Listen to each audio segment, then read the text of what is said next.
اعوذ باللہ من الشیطان الرجیم بسم اللہ الرحمن الرحیم۔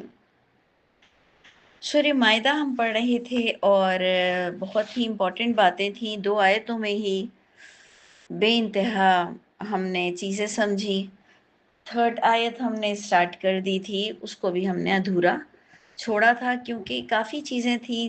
آیت نمبر 3 سورہ مائدہ، جس میں کافی ساری باتیں ایسی ہیں جو آپ کو اور مجھ کو یقیناً سمجھنی ہے اور اپلائی بھی کرنا ہے۔ اور کچھ چیزیں اگر آپ کہیں کہ جی ہمارا تو آج کل اس سے کوئی تعلق نہیں ہے، تب بھی اللہ کی کتاب میں جو بھی آیتیں ہیں، جو بھی باتیں ہیں، وہ ہمارا سب کا ایمان ہے کہ بڑا سلیکٹڈ مواد ہے، بہت ہی سلیکٹڈ میٹر ہے کہ جو ہماری لائف میں کہیں نہ کہیں بلانگ ضرور کرتا ہے۔ تو جناب ہم دوبارہ آیت نمبر 3 کو ڈسکس کرتے ہیں کہ جو ہم نے کہا کہ 4 چیزیں جو بتائی گئیں کہ حرمت علیکم المیتہ، حرام ہے تم پر مردار، وہ جانور کا گوشت کھانا جو مر گیا ہو ذبح سے پہلے، جس پر ہم نے کل بھی بات کی تھی۔ اگر کسی کو کل والی بھی ریکارڈنگ سننی ہو تو وہ ضرور سن لے کہ جی ضرور یہ بات سمجھنے والی ہے کہ اگر وہ خود سے اپنی طبعی موت کوئی جانور مر جاتا ہے، بیمار ہو کے مر جاتا ہے، تب وہ بھی حرام کہلاتا ہے، بے شک کہ وہ حلال جانور ہو۔ آپ نے دیکھا ہوگا ہماری نیوزز میں، اسپیشلی اسلامک اسٹیٹ میں، اسپیشلی پاکستان میں، کیونکہ ہم وہیں سے تعلق رکھتے ہیں، اور ہمارے آپ دیکھیں گے نیوزز آتی ہیں کہ جی مری ہوئی مرغیاں اور مرے ہوئے جانور کاٹ کاٹ کے کھلائے جا رہے ہیں۔ تو ایکچولی اسلامک اسٹیٹ کے حساب سے جہاں سور تو ہے ہی حرام، لیکن اس طرح سے مری ہوئی مرغیاں بھی کاٹ کر بیچنا، اس کا گوشت کھانا ہم مسلمانوں پر حرام ہے۔ کیونکہ کچھ لوگ تھوڑا سا اس معاملے میں ڈھیلے ہوتے ہیں، کہتے ہیں کہ بیسیکلی تو حلال ہے نا، یعنی چکن وہ حلال ہے، بکرے مرے ہوئے اگر وہ طبعی موت مر گئے ہیں، کسی بیماری سے مر گئے ہیں تو مر گئے ہیں تو کوئی بات نہیں ہے، تو حلال۔ تو جو طریقہ کار اللہ تعالیٰ نے آپ کو پورا دیا کہ ذبح کر کے، زندہ کو ذبح کر کے اور پھر ہم اس کا گوشت کھائیں گے، مرے ہوئے کو کاٹ کے اس کا گوشت نہیں کھایا جائے گا۔ یہ اصول ہیں، رولز ہیں، دین ہے، لا ہے، قانون ہے، کوئی مذاق بات نہیں ہے۔ اور میرا تو ایمان ہے، اللہ تعالیٰ مجھ پہ رحم کرے اور میری برائیوں کو دور کر دے، میرا یہ ایمان ہے کہ حرام کھانے کے آفٹر افیکٹس ضرور ہوتے ہیں، اسپریچولی بھی ہوتے ہیں، اور جیسے باڈی وائز فزیکلی بھی آپ کو اس کے برے نتائج سائنٹیفک رول سے بھی بھگتنے پڑیں گے، لیکن اسپریچول وے پر بھی ہمیں حرام کھانے سے ہمارے ساتھ آفٹر افیکٹس بہت سارے ہو سکتے ہیں، کیونکہ اللہ کی ناراضگی جہاں ہے وہاں بہت کچھ گڑبڑ ہو سکتی ہے۔ ڈرتے رہنا چاہیے، اسپیشلی ایک مسلمان کو تو کچھ بھی ہینکی پینکی حرکت نہیں کرنی چاہیے۔ تو جناب ہمارے یہاں جو 4 چیزیں بار بار قرآن بتا رہا ہے، اس سورہ مائدہ میں تھوڑی سی اس کی ڈیٹیل زیادہ ہو گئی، نہیں تو آپ کو قرآن میں زیادہ تر جگہوں پر یہ 4 چیزیں ہی ملیں گی کہ مردار کو، مرے ہوئے کو کاٹ کے کھانا منع ہے، خون کچا پینا حرام ہے، خنزیر کا اسپیشلی گوشت کھانا منع ہے۔ یہ تینوں چیزوں میں ہم چلے سائنٹیفک رول نکال سکتے ہیں کہ بیکٹیریا ہو سکتا ہے مرے ہوئے کو کھانے میں، چلے گئے کہ وہ گوشت میں کوئی پرابلم آ جاتی ہوگی، کچے خون میں ہم کہہ لیں کہ بیکٹیریا ہے اور کچھ فزیکلی سوٹ نہیں کرتا ہوگا باڈی کو۔ لحم الخنزیر کو بھی ایسا ہی لے لیں کہ چلیں ہماری باڈی پر اس کے برے اثرات ہوتے ہوں گے، لیٹ سپوز، اوکے، ہم اس کو سائنٹیفک رول کے تحت بھی لے لیتے ہیں۔ بٹ جو 4th ون ہے، جو 4تھا پوائنٹ ہے، وما اہل لغیر اللہ، میں نے اس کے لیے آپ کو متوجہ کیا تھا کہ اس کی 2 چشمی ہے اہلا، حلال والی، ہا والی، حلوے والی نہیں ہے، ہا اہلا، یعنی جس کو کال جس پر نام لیا گیا ہو، جسے پکارا گیا ہو غیر اللہ کے نام کے لیے، وہ بھی ہمارے اسپرچول میٹر کی بنا پر وہ حرام ہو جاتا ہے۔ اب 3 کو تو ہم نے سائنٹیفک رول کے تحت بیکٹیریا بھی سمجھ لیا، باڈی پر نقصان دہ بھی سمجھ لیا، لیکن 4 جو ہم نے آپ سے کہا تھا کہ چنے ہوتے ہیں، مٹھائیاں ہوتی ہیں، اماموں کے نام کے شربت ہوتے ہیں، چلیں حلیم میں بھی ہم کہہ لیں کہ گوشت ہوتا ہے، لیکن اللہ کے نام کا کٹا ہوا گوشت ہوتا ہے، کیونکہ ہم مسلمان لوگ جو غیر اللہ کے نام کی حلیم اور بریانی اور واٹ ایور وہ بھی جب بناتے ہیں کھانے پینے، وہ ہمارے ہوتے ویسے حلال گوشت کے ہوتے ہیں، کیونکہ ہم مسلم سٹیٹ میں رہتے ہیں اور یہ مسلمان ہی شرک بدعت کرتے ہیں، لیکن پھر بھی وہ ہم نہیں کھا سکتے کیونکہ اس پر غیر اللہ کا نام لیا گیا ہوتا ہے، جس سے میں صرف آپ کو یہ بتانا چاہ رہی تھی کہ ہمارے کچھ دینی، روحانی، اسپریچولی بھی کچھ میٹرز ہیں جس کو ہم اون کرتے ہیں اور ہم اس کو عزت دیتے ہیں۔ ہاں ہیں، کچھ اسپریچول میٹر ہیں۔ قرآن میں سائنٹیفک رول کے علاوہ بھی ہمارا سر سجدے پر جانا چاہیے، یعنی ایک تو ہوتا ہے نا کہ دل میں تقویٰ ہونا چاہیے۔ اللہ تعالیٰ بھی جو فرماتے ہیں کہ جی اللہ تعالیٰ کو تمہارا نہ خون پہنچتا ہے نہ گوشت پہنچتا ہے، پروردگار کو تمہارا تقویٰ پہنچتا ہے، تو ہم کہہ لیں کہ بھئی میں سر کیوں، ماتھا کیوں ٹیکوں زمین پر، مجھے کیا ضرورت ہے، میرے دل کو پاک ہونا چاہیے، میں بڑی متقی ہونا چاہیے مجھے، میرا سر کیوں، میرا ماتھا کیوں زمین پر ٹکے۔ ہم کہیں نہیں جی، وہ ہمارے پریئر کا، ہماری صلات کا یہ ایک ایکشن ہے جس کو ہم بہت دل سے ادا کرتے ہیں اور بہت اچھا فیل کرتے ہیں۔ جن کو چڑ آتی ہے وہ اپنی انگلیاں چبا لیں۔ قرآن جیسے کہتا ہے نا کہ وہ اللہ کے نبی پر اپنی انگلیاں چبا لیتے تھے غصے کے مارے جائیں، پروردگار کہتے ہیں مرو اپنے غصے میں۔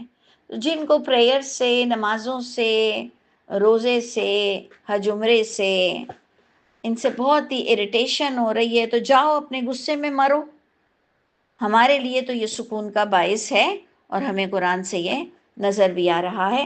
بس بار بار میرا یہ کہنا ہے کہ ہماری عبادتیں اس وقت ضائع ہو جاتی ہیں جب ہم ایک اچھے انسان نہیں ہیں اور ہم دوسروں کے لیے نہیں سوچتے ہیں، ہم ایک خود غرض انسان ہیں اور شیشے کے گھروں میں بس رہنا جانتے ہیں، اور ہمارے پیسوں میں، ہمارے مال میں، ہماری تندرستی میں دوسروں کا کوئی حصہ جب نہیں پڑتا تو پھر لعنت ہوتی ہے، پھر ہماری عبادتوں کا بھی ثواب ہم کو بے شک ملے نہ ملے دنیا میں ہی لعنت پڑ جائے گی منہ پر۔ وہ جو اللہ تعالیٰ فرماتے ہیں نا فَوَيْلٌ لِّلْمُصَلِّينَ، ہلاک ہوں گے، برباد ہوں گے، تباہ ہوں گے ایسے نمازی جو دکھاوے کی نمازیں پڑھ رہے ہیں اور وہ اصول نہیں جانتے ہیں کہ نظام صلاۃ کا حصہ بننا بھی ضروری ہے۔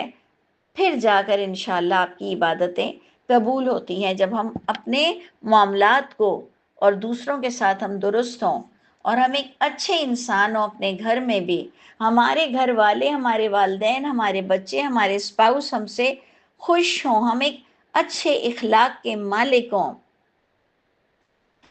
ہم حرام نہ کھاتے ہوں، تب انشاءاللہ یہ عبادتیں آپ کے لیے نور و نلا نور ہوں گی۔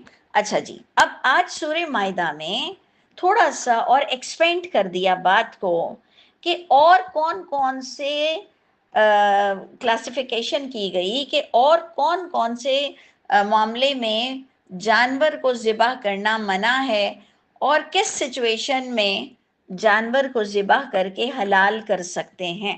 ٹھیک ہے، ہم نے شروع سے یہی حلال حرام کی باتیں پڑھی، تو کم ٹو دا پوائنٹ کہ یہ 4 چیزیں تو ہو گئی تھی، میتہ، دم، لحم الخنزیر، اہل لغیر اللہ، 4 پوائنٹس ہمارے ہو چکے تھے۔ اب آتے ہیں ہم 5th پوائنٹ پر کہ والمنخنقۃ، یہ کیسا جانور جس کا گلا گھٹ کر وہ مر رہا ہو، پوائنٹ ٹو بی نوٹڈ، اگر گلا گھٹ کر مر رہا ہو، چوٹ کھا کے مر رہا ہو، بلندی سے گر کر مر رہا ہو، سینگ لگنے سے، لڑنے سے، آپس میں جو 2 جانور لڑتے ہیں،